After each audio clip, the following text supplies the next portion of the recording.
السلام عليكم. النهاردة إن شاء الله هنتكلم عن chapter 12 titled by supplier selection.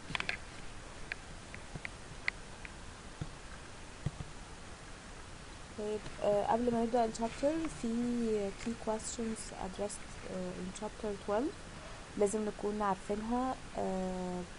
أول question how can the supply professional match the organization's need to what the market can supply.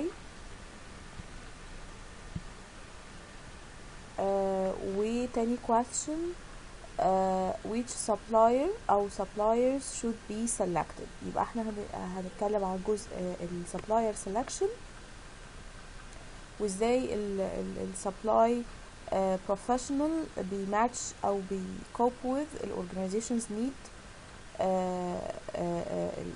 according to market supply. اوكي، اول حاجه هي هنتكلم عنها هي potential sources of information.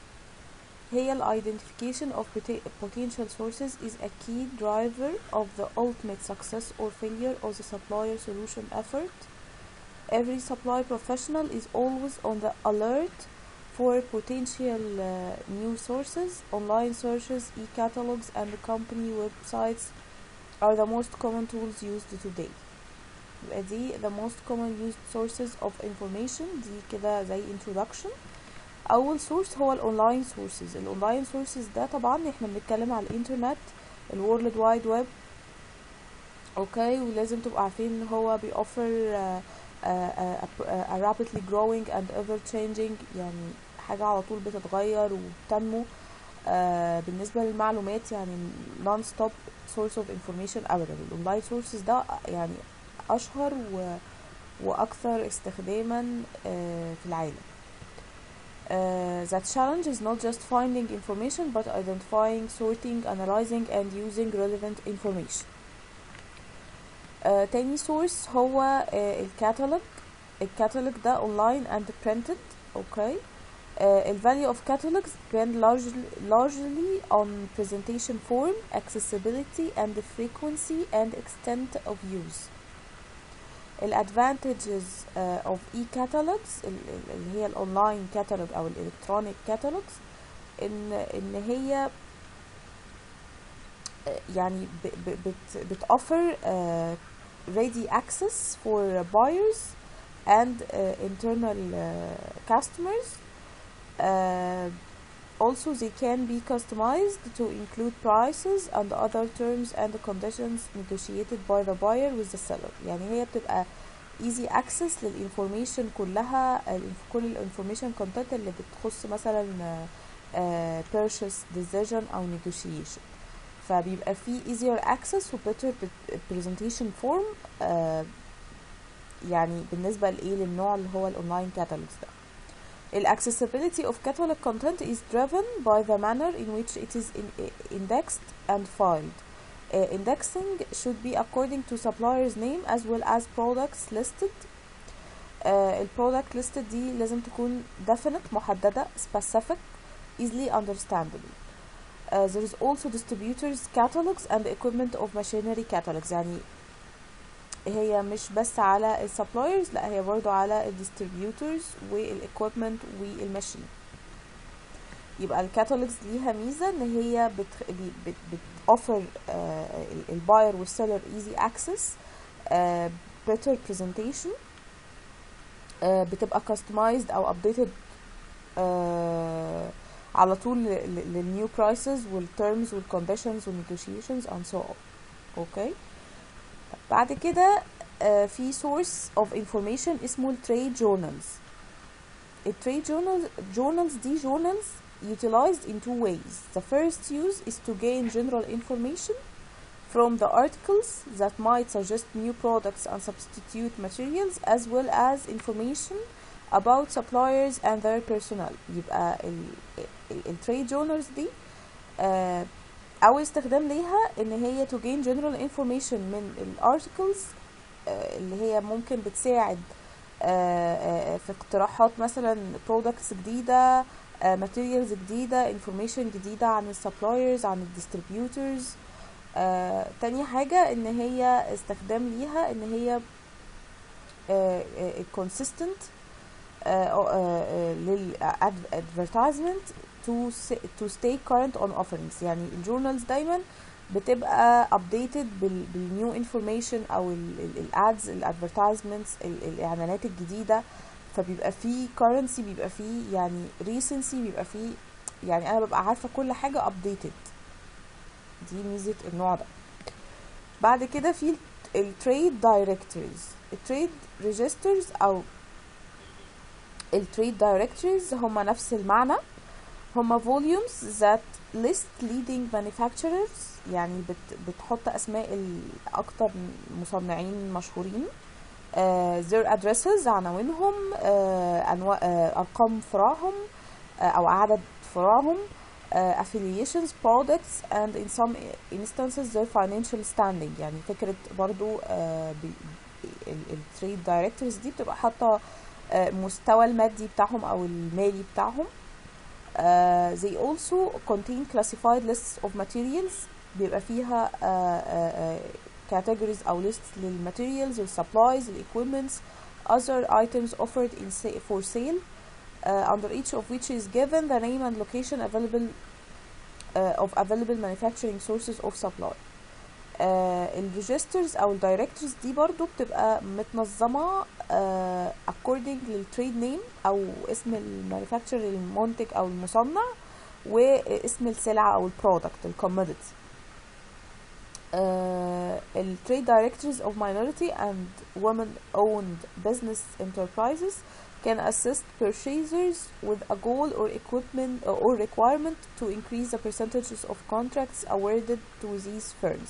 يبقى التريد دايركتورز دي مهمة جدا، انها ممكن بتساعد الكاستمرز او البرشيزرز، هم مثلا بيدوروا على requirement معين او بيدوروا على جول معين ان هم increase the percentage of contracts awarded. اوكي.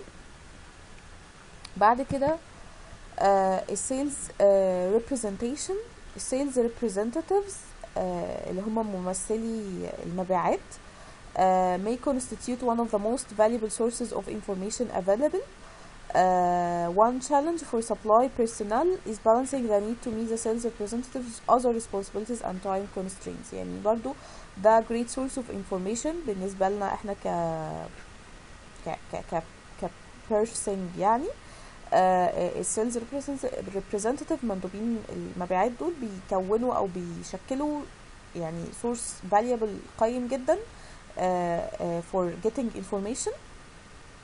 بس هو الchallenge او الريسك الوحيد اللي في النوع ده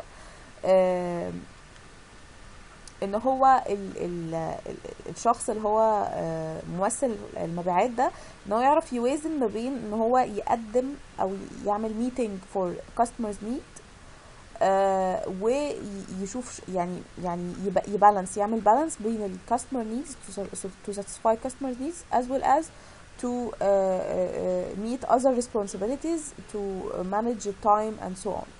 فهي الفكرة كلها ان هو يعمل balancing في كل الحاجات المفروضة على الجولز بتاعته او الاهداف بتاع requirements بتاعته. Number 6 سادس source of information هو visits to suppliers. The best results come from developing a general outline of kinds of information sought. We're gathering all available information about the company, preparing a detailed report of the findings after the visit. When the visits are carefully planned, the direct expense incurred is small compared with the returns. 7 samples. Frequently, a sales representative for a new product urges the buyer to accept a sample for test purposes. This raises questions about what samples to accept, how to ensure a fair test of those accepted, who should bear the expense of testing, and whether or not supplier should be given the results of the test. يعني الفكرة في sample يعني عينة، يعني population اللي هو معناها يعني population اللي هو التعداد يعني حاجة كبيرة. sample عينة يعني جزء من population part of population. اوكي. فهو بيقول هنا في حته في الجزئيه دي اوكي ان جزء من ممثلي المبيعات او السيلز راب ان هو مثلا لما بيجي يبيع منتج معين او برودكت جديد للكاستمر بيبقى بيوفر او بيوفر او بروفايد الكاستمر ده بسامبل معينه. يعني مثلا انا مش هروح اشتري حاجه على طول، ممكن يديني مثلا جزء مثلا عينه صغيره من مثلا منتج معين عشان اجربها for testing purposes يعني، ولما اجربها ساعتها بقى يبقى خلاص انا ممكن اشتري، انها تعجبني واشتري. فالفكره كلها بقى في السامبل ان هي بتطرح شويه اسئله. ايه بقى السامبلز اللي ممكن الكاستمرز to accept it, how to ensure a fair test of those accepted. طيب الاكسبانس بقى بتاعت التستنج دي برضو ماتيريال ويستد، ان انا بديها بحطها تيستنج للتست الاختبار بتبقى متاحه لكل الناس، فده برضو ويستنج للماتيريال. مين اللي هيتحمل بقى الاكسبنسز دي، التكاليف دي؟ وهل السبلاير هيوصل له الريزلتس بتاعه التست دي ولا لا؟ دي كلها اسئله مهمه في النوع ده، نوع السامبل. بعد كده في نوع اللي هو supplier and the commodity databases. The supplier database includes information on each active supplier, including locations and contact information, open orders and past orders, supplier performance scorecards, and other related information that might be of value to future decisions. The supplier databases may be managed online in a sample computer file or in a card file. A commodity database classifies material on the basis of the product and includes information related to the sources from which the product has been purchased. يعني فكرة الكوموديتي داتابيز انا بقسم الكاتيجوريز of products according to information بتاع information او prescription بتاع البرودكت والسورسز اللي انا جبت منها البرودكت او اللي انا اشتريت منها البرودكت in the past في الماضي يعني، والبرايس اللي انا اشتريته بيها، والبوينت اوف شيبمنت شحنته ازاي، واللينك اور كروس ريفرنس تو ذا سبلاير داتابيز، يعني الريفرنس او الانفورميشن او البيرسونال انفورميشن بتاعت المورد السبلاير اللي انا خدت منه البيرشيسز بتاعتي. 9 اللي هو السيلز contacts and interviews. 10 الكاتالوجز colleagues. الcolleagues هم internal business partners are برضو they are considered valuable sources of information about potential sources of supply. والpurchase requisitions may invite the requisitioner to identify potential sources. Number 11 networking. Number 12 professional contacts. Number 13 your own records. بعد كده في حاجة بنتكلم عنها اسمها ال standard information requests. يعني ايه standard information request؟ دي additional information from the supplier itself، اوكي، من المورد نفسه، usually sought during the identification of potential suppliers. يبقى دي piece of information كده تبقى additional او extra عن يعني من السبلاير نفسه، بتبقى في خلال ال identification of potential suppliers، المرحلة اللي انا لسه بعرف فيها او بتعرف فيها على الموردين بتوعي اللي هم ال identification stage، وبتبقى before، بتبقى قبل السبلاير selections phase، يعني قبل اصلا ما اختار السبلاير. As described يعني in previous chapters, the nature of these communications takes a variety of forms. في كذا فورم بقى لطبيعة الكوميونيكيشنز دي. اول حاجه request of information، تاني حاجه request of quotation or request for bid. الابريفيشن بتاعهم RFQ و RFB or invitation to bid or tender. اوكي. و the request for proposal، ودي برضو الابريفيشن بتاعها RFP. Identification of potential sources. The identification of potential sources is a key driver of the ultimate success or failure of the supplier solution effort. Every supply professional is always on the alert for potential new sources.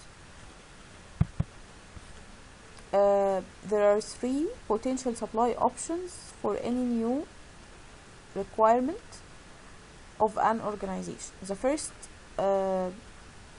one is the make option or doing it in-house.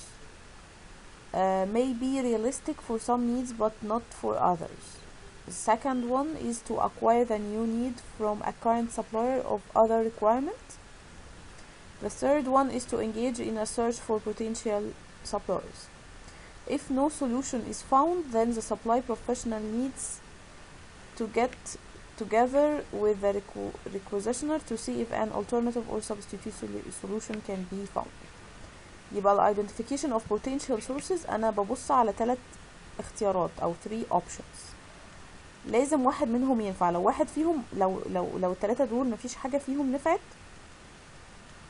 يبقى the supply professional الخبير أو الخبير المشتريات بيبقى محتاج ان هو to get together with requisitioner to see if يعني بيشوفوا بقى alternative جديد او بديل جديد او substitute جديد عشان يحلوا بيه الموضوع. فاول حاجة يعني اول option من ال 3 options the make option or doing it in house. و second one to acquire the new need from a current supplier or other requirements. ودي بتبقى already يعني there is already record of past performance and communication and logistics. وتالت واحدة to engage in a search for potential suppliers. decision trees بقى. Supplier selection decision can be seen as a decision made under uncertainty and can be represented by a decision tree. To use decision trees effectively, the supply professional must identify the options and the criteria for evaluation and assess the probabilities and success and failure, whether the chosen source performs well or not, the current purchase under consideration, the future decision about which supplier to deal with next time around may well affect the present decision.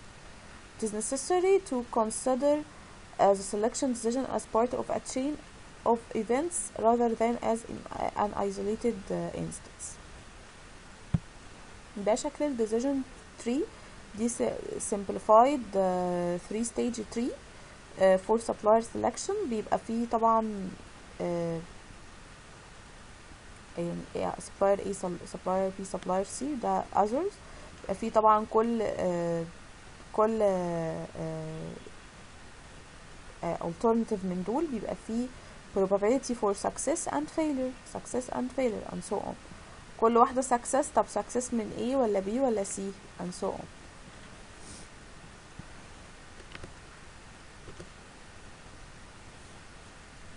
دي simplified 1-stage decision tree. يعني دي 1 stage. اوكي. ال uncertainty او ال probability طبعا لازم يبقى مجموعهم كلهم 1. فلو لاحظنا هنا ان اول مثلا alternative point 1 بيبقى ودي point 4 ودي point 5. هو ساعات بيدينا given وساعات مش بيدينا given. بس فهي ده بيبقى ال decision، ده بيبقى ال uncertainty او ال probability، وده بيبقى ال outcome.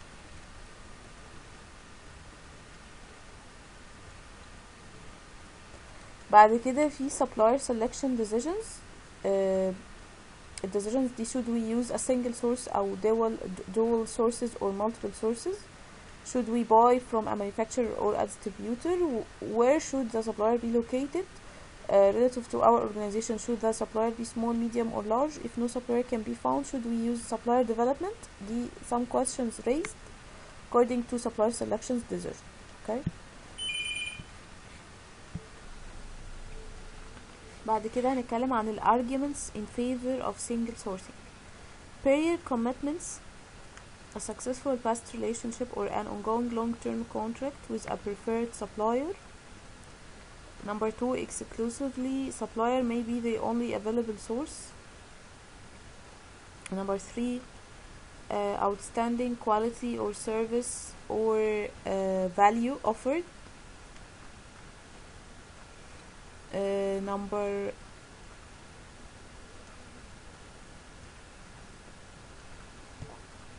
4, order too small to split. Number 5, opportunities for discounts or lower freight costs. Supplier will be more cooperative, more interested, and more willing to please if it has all the buyer's business. Cost of duplication prohibitive, way easier to schedule الجات أو stockless buying or EDE arrangements. Focus time and resources on one, not many suppliers, so it is easier to maintain all the relationship. Prerequisite to partnering. يعني دي الأسباب أو زي كده reasons في صالح single sourcing، ان انت تتعامل مع one source of supply.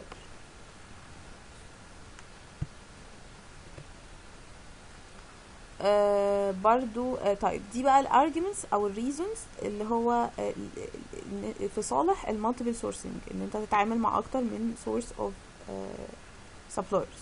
اول حاجه التراديشنال براكتس. Number 2, keep the supplier more alert to the need for giving good value as there are other competitors. Number 3, assurance of supply is increased in case of strikes, breakdowns. With one supplier, others will provide. Number 4, capable of dealing with multiple suppliers efficiently. Number 5, avoid supplier dependence on one customer. 6, obtain a greater degree of volume flexibility. Strategic considerations, for example military preparedness and supply security. Number 8, government regulations. 9, limited supplier capacity. 10, opportunity to test a new supplier. 11, supply market volatility اللي هي makes it risky to rely on single sourcing. يبقى دي زي reasons أو arguments in favor of multiple sourcing، واللي قبلها كانت in favor of single sourcing. Okay. Should we buy from a manufacturer or a distributor؟ ده بقى very very important question. The justification for using trade channels اللي هما ايه هما ال trade channels المحطوطة اللي انا بيحصل بيني وبينها communication او trading، هي الديستريبيوتور او الهولسيلر. اوكي. ف justification بقى for using trade channels. Number 1, value added service rendered according to it. Number 2, deliver products at a lower cost as they spread marketing costs over a variety of items from different manufacturers. أول حاجة ال value added ال lower cost. Okay. Number 3, suitable when the unit of sales is small and the customers are widely scattered or when the demand is irregular.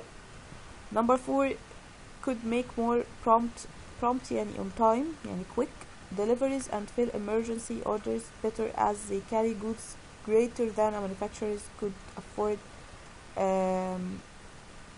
to carry in its own branch. Saves further costs as a result of buying a truckload lots with a saving in transportation charges. Okay. يبقى justification for using التريد channels اللي هو distributor او الهولسيلر هما الفايف دول. اما بقى justification for using for buying from a manufacturer هما number 1, the buyer's requirements of supply items are large. Okay. we should refer to manufacturer. shipments الشحنات are made directly from the original manufacturer، فهتبقى much easier انها تبقى منه. no selling effort or service is rendered by the wholesaler، so ليه اكلف نفسي عند wholesaler او distributor، خليني على طول direct from the manufacturer. where should the supplier be located؟ اللوكيشن بقى او الزون دي مهمة برضو، جزء مهم جدا. number A، الonshore اللي هو اللوكال او regional or national. these are domestic suppliers، بيبقوا موردين محليين يعني داخل الدولة، داخل حدود الدولة. they may be local, regional or national. for example, a company in Vancouver may prefer to do business with suppliers in Vancouver. يعني الفكرة كلها ان الشركة مقرها بيبقى في بلد، بتبقى عايزة تدور البيزنس ده مع السبلايرز اللي من البلد دول، مش موردين من بلاد تانية. or western Canada or Canada، يعني حاجة local or regional or national، بس اللوكال بيبقى more preferred. regional sourcing ده بقى معناه ايه؟ regional sourcing معناه انه doing business with suppliers in a geographic area. okay. أما national sourcing means buying from suppliers located in same country as the buyer. advantages of local sourcing ايه بقى advantages of onshore او local sourcing؟ هي more dependable services like shorter distances and fewer transport. بيبقى more easier بقى لان انت بتتعامل مع حد اصلا معاك في نفس البلد، فالمسافة هتقل، الترانسبورت النقل او الشحن هيبقى يعني هياخد وقت اقل، مش هيبقى فيه interruptions كتيرة. knowledge of purchasers، هتبقى عارف اصلا انت بتشتري من مين، عارف في sellers special qualifications. greater flexibility in meeting the purchasers requirements and equal facilities, know-how and financial strength compared to offshore sources. Number 2, economic reasons for preferring a local source to a more distant one. Number 3, a form of paying back to the local community through hiring local employees. طبعا ده بيفرق جدا ان انت بتشتغل في بلدك فالعمالة بتزيد، يعني انت بتهاير بقى local employees. refreshing the economy، فالاقتصاد بيبقى احسن. however، ولكن بقى transformations in communications and transportation, improvements in infrastructure, education, legal framework have made it easier to extend the advantages of local sourcing to offshore locations.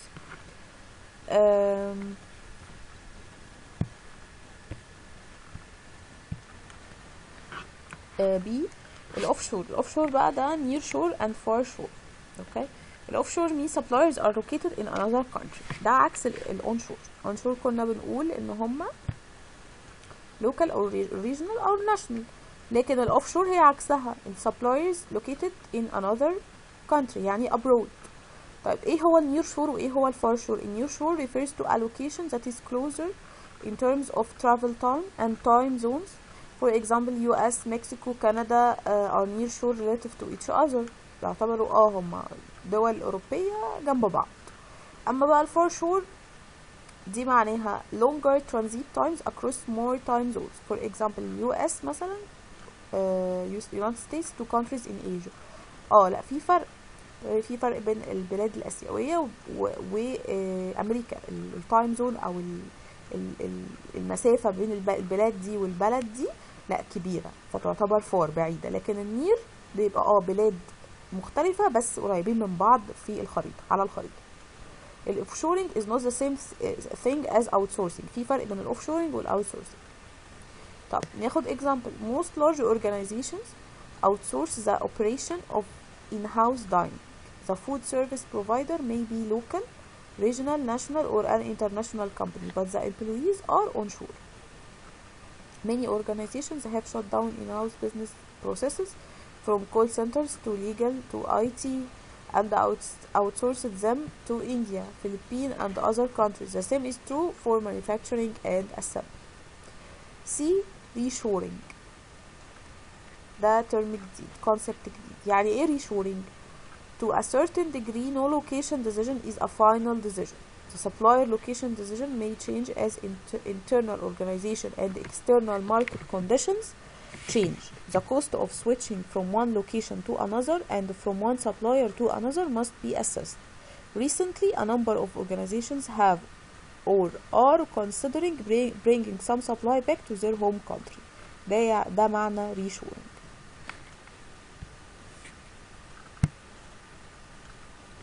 Relative to our organization, should the supplier be small, medium or large?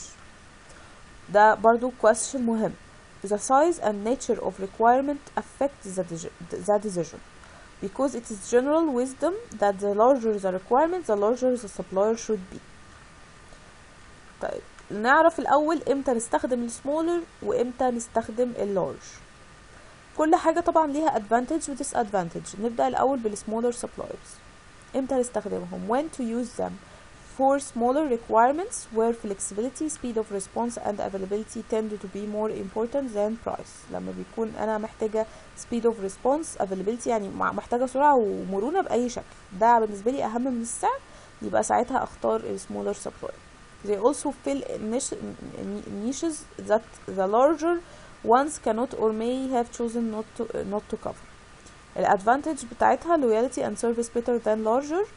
الdisadvantage انها بتdepend on the management of a key owner manager which might affect the risk of doing business if nothing happened to him. if something happened to him، يعني فكرة ان انا ببقى معتمدة على حد واحد او smaller suppliers، فلو حاجة حصلت لهم انا الشغل بتاعي مش هيمشي. على عكس لو انا بستخدم او انا بس بتعامل مع larger suppliers، لا الفكرة انه حد وقع الباقي هيسد مكانه. طيب larger suppliers when to use them for high volume requirements.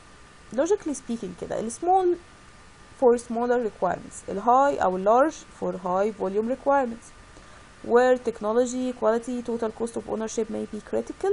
الادفانتج بقى ان هو greater stability، طبعا بيبقى فيه امن يعني بيقولوا عليها ايه، استقرار اكتر، موارد اكتر، reducing day to day risk of supplier performance. زي ما قلت واحد وقع التاني هيسد مكان.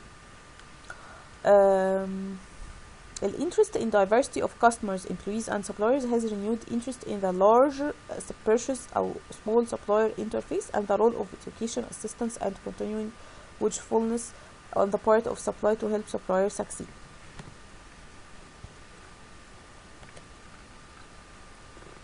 The supplier development initiative marketing context. supplier يعني supplier بيبقى لما بيتعامل مع البرشيزر بيبقى فيه marketing initiative، بيبقى يعني بيسوق لنفسه، لكن البرشيزر من السبلاير بيبقى purchase فsupply response. السبلاير development context السبلاير بيبقى للبرشيزر بيبقى sales response، والبرشيزر للسبلاير بيبقى supply initiative. طيب reverse marketing or supplier development when it is used. In case there is no suitable source available, the purchaser may have to create a source. ده امتى بيستخدم reverse marketing or supplier development بقى؟ لو انا ما لقيتش suitable source available، ما لقيتش حد اشتري منه او supplier، البرشيزر المشتري may have to create a source، لازم يدور بقى ويخلق source معين. It implies a degree of aggressive procurement involvement not encountered in a supplier selection. هي بتبقى حاجة بتعتبر aggressive procurement أو production not encountered، ما بتبقاش معمول حسابها. It defines the need for developing new or existing supplier as follows. Purchaser is aware that benefits will accrue to both its supplier and purchasers, benefits of which the supplier may not be aware. These benefits may be limited to the particular order at hand, or they may include more far-reaching aspects such as technical, financial, and management processes, skills or quality levels, reduction of marketing effort, use of long-term forecasts, or permitting smoother manufacturing levels and a minimum of inventory and so on. In the normal market context, the purchaser responds to marketing efforts. In reverse marketing, the purchaser, not the supplier, has the initiative and will predetermine prices, terms and conditions as part of aggressive role.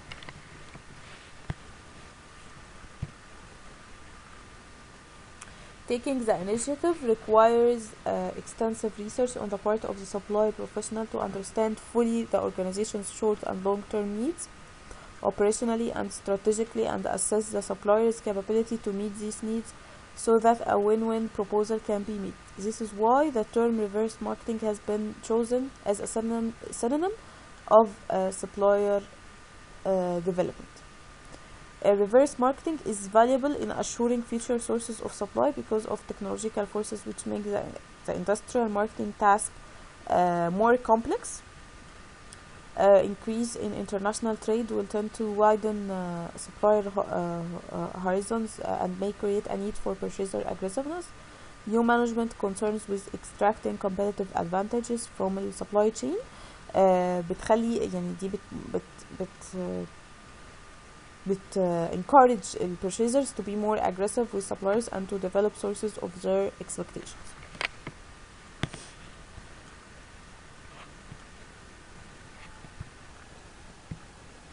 ده احنا كده خلصنا ال questions covered او ال criteria covered في on the chapter. بعد كده في questions بسيطة كده ممكن من خلالها نراجع على الشابتر. Number 1, there are potential supply options for any new requirement of an organization. ايه بقى؟ make option doing it in-house, acquire the new need from a current supplier of other requirements, engage in a search for potential suppliers.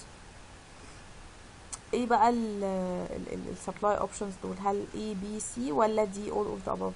هي all of the above. لو رجعنا تاني للسلايدز كنا بنقول ايه؟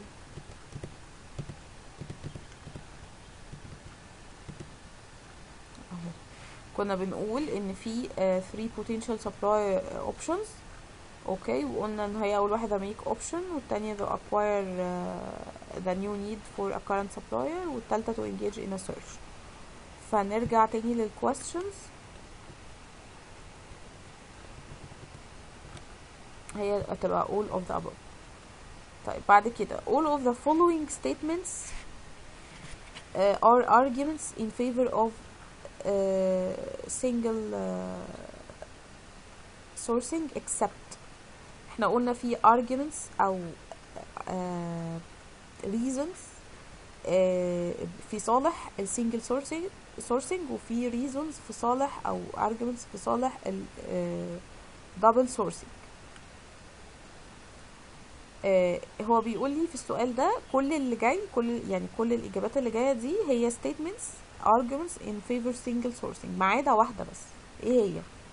طب ناخدهم واحده واحده. اول واحده اللي هي ايه؟ بيقول outstanding quality or service. ماشي، ده reason او ده argument في صالح السنجل sourcing. تاني حاجه the order is too small to split. ماشي، ده برضو في صالحها. 3 opportunities for discount or lower freight costs. يبقى في discount or lower freight cost انا باخد من single source، من single one source، غير ما باخد من double او multiple sources. ماشي، ده كمان نمبر سي يعتبر argument يعني. طيب اخر واحده بقى supply market volatility. لا دي ما تعتبرش، دي غلط. دي بقى هي الوحيده اللي ما تعتبرش argument in favor of single source. بعد كده the first step in identifying potential sources is to check our current suppliers before searching for new suppliers. True or false؟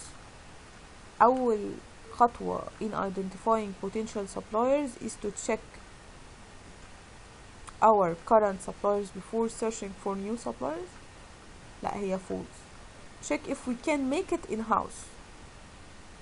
نرجع بقى تاني للسؤال اللي هي الحتة بتاعت identifying.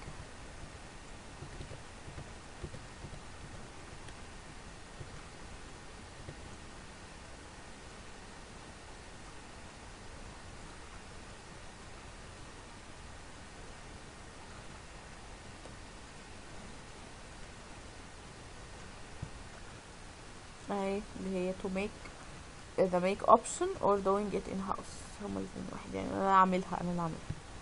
فدي ال first step. بعد كده خلاص يبقى دي false. sorry انا هنا يبقى دي false. check if we can make it in house. okay. طيب all of the above all of the following statements are arguments in favor of choosing a manufacturer as a supplier except. يعني كل ال statements اللي جاية دي هي تعتبر reasons في صالح ان انا اختار manufacturer or as a supplier، ان انا ما اختارش wholesaler او distributor، اختار manufacturer ما عدا واحدة. ايه هي؟ طب نمسك واحدة واحدة. اول واحدة the shipments are made directly from the original manufacturers. ماشي، دي صح، دي statement تعتبر in favor of choosing a manufacturer as a supplier. No selling effort or services is rendered by the distributor. ماشي، دي برضو صح، انا مش محتاجة ان انا ارجع للديستريبيوتور او الهولسيلر، مفيش effort اصلا في السيرفيس، فاخدها من المانيفاكتشر دايركت. تالت واحدة ready to sell small quantity and in short notice، لا دي غلط. safe and assured level of quality دي صح، يبقى هي C ready to sell small quantity and in short notice. دي ملهاش علاقة بالarguments in favor of choosing a manufacturer as a supplier. بعد كده true or false. It is better to deal with the manufacturer directly than through trade channel. صح ولا غلط؟ يعني من الأفضل إن يبقى في تعامل مع المصنع على طول through trade channel. True or false؟ لا، هي false. It depends on many factors. احنا قلنا ان في advantages when to deal with manufacturer وفي reasons when to deal with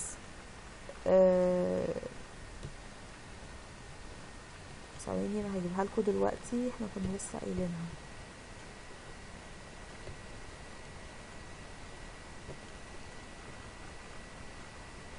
كان جزء اللي هو فيه كان فيه ايوه هو ده الجزء اللي انا بقول لكم عليه، اللي هو كان الجاستيفيكيشن فور يوزنج تريد شانلز اللي هما الديستريبيوتور او الهولسيلر او تو باي فروم مانيفاكتشر. كان دي الريزونز بتاعت كل حاجه. ف it depends on many factors، يعني ما اقدرش اقول في حاجه احسن من حاجه. it depends on many factors. لما يكون عندي مثلا reason، يعني كل حاجة accordingly للريزون بتاعها. يعني مثلا هنا لما تكون ال buyer requirements of supply items are large، من ساعتها بقى يبقى بالنسبة لي ان انا استخدم المانيفاكتشر او ألجأ للمانيفاكتشر احسن ما ألجأ للديستريبيوتور او الهولسيلر. لما يكون ان انا مثلا عايزة اسير further costs، يبقى انا ارجع للديستريبيوتور او الهولسيلر افضل. لما انا اكون عايزة ال value added service render، يبقى ارجع هنا اكتر.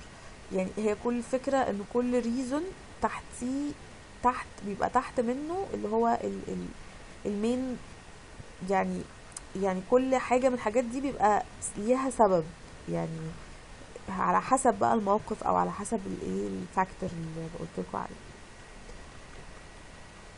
يبقى it depends on many factors. خلاص. طيب الكويستشن اللي بعده برضو true or false question. Global sources are more flexible in meeting the purchaser's requirements. Global sources are more flexible in meeting the purchaser's requirements. ده صح ولا غلط؟ لا، هو غلط. هو مش الجلوبال سورسز. الفلكسبيليتي بتبقى موجودة اكتر في اللوكال سورسز. ممكن نرجع هنا للحتة دي. كانت اللي هو اللي هي الحتة بتاعت الاون شور اللي هي اللوكال سورسز، والاوف شور اللي هي فار او نير. فهي غلط طبعا. اللوكال سورسز دي هو السؤال كان ايه اصلا؟ كان بيقول are more flexible. لا، الفلكسبيليتي اكتر في اللوكال. دي حاجة كده logically speaking.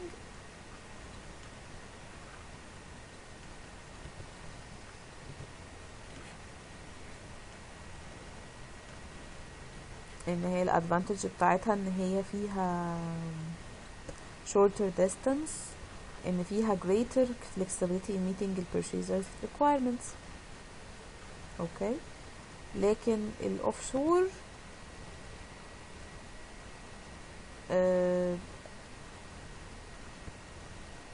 لا الاوفشور برضو هي احنا قلنا انها refers to allocation that is closer in terms located in another country. خلاص هو في نوعين near و far، بس هي located in another country. فبايولوجيك كده اكيد مش هيبقى فيه flexibility on time زي الأونشور. انت بتبقى في نفس البلد فبيبقى فيه flexibility اكتر، بيبقى فيه ease of access اكتر. لكن الاوفشور ماشي فيها برضو ليها مميزات، بس ما بتبقاش زي في حتة الفلكسبيليتي دي. لا الاونشور اكتر طبعا. يبقى كده اجابة السؤال ده هتبقى غلط. هيبقى اللوكال sources هي more flexible in meeting the purchaser's requirement. وبكده يبقى chapter 12 خلص. بالتوفيق ان شاء الله.